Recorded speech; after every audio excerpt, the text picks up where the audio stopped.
Sa gitna ng mga seryosong usaping ito, nakukuhang magpa-cute at magpa-kengkoy, sina Guo Huaping, Cassandra Ong, at iba pa. May love angle, may pakilig, may paawa effect pa.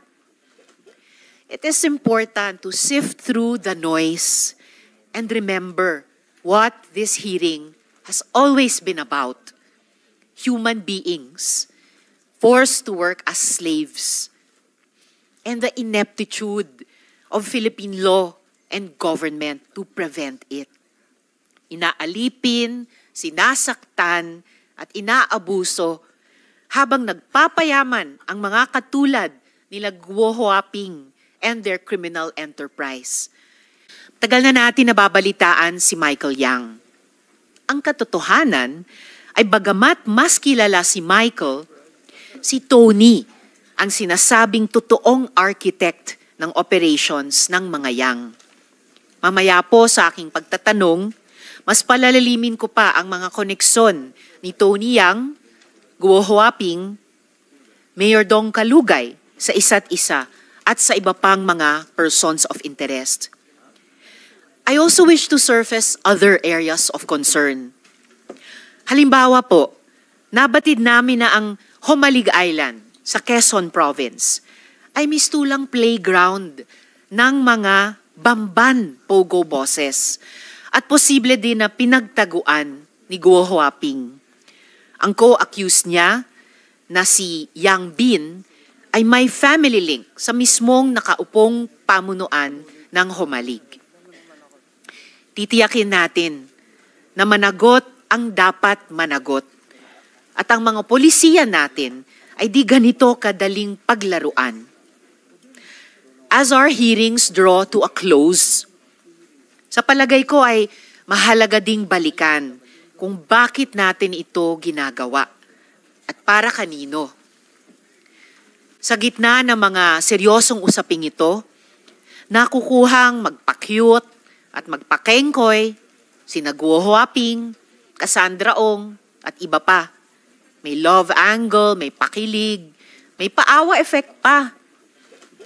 It is important to sift through the noise and remember what this hearing has always been about. Human beings forced to work as slaves, and the ineptitude of Philippine law and government to prevent it. Inaalipin, sinasaktan, at inaabuso habang nagpapayaman ang mga katulad nila Guo Huaping and their criminal enterprise. This is front and center of our investigation. This blatant abuse of our institutions must stop. These human trafficking activities must stop. These money laundering activities must stop. Buwagin natin ang mga sindikatong ito. Sa araw na ito ay ihahain ang sabina laban kay Guo Huaping alias Alice Guo, Zhang Mier alias Sheila Guo, at Cassandra Leong. Haharap kayo sa hatol ng batas.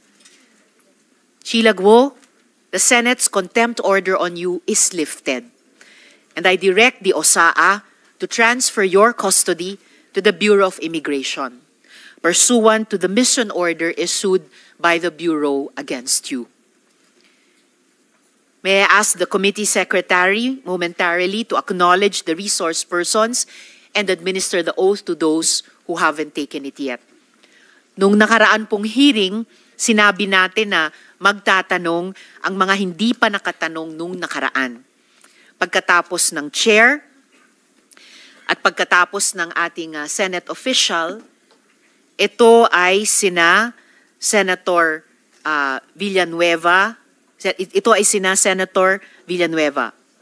Pagkatapos ay in order of arrival na sina, pagkatapos ng chair, mauna si Senate President Pro Tempore, Senator Estrada, and then kasunod nga si Senator Joel, si Senator Sherwin, Senator JV, at Senator Roy De La Rosa. At ito pagkatapos nga ng chair, I will ask each of my dear colleagues to keep to 15 minutes each per round. I will try to keep my questions brief to give more time to others. And I would also like to gently ask my colleagues to respect this sequence. Salamat po. Comsec, paki-acknowledge ang resource persons.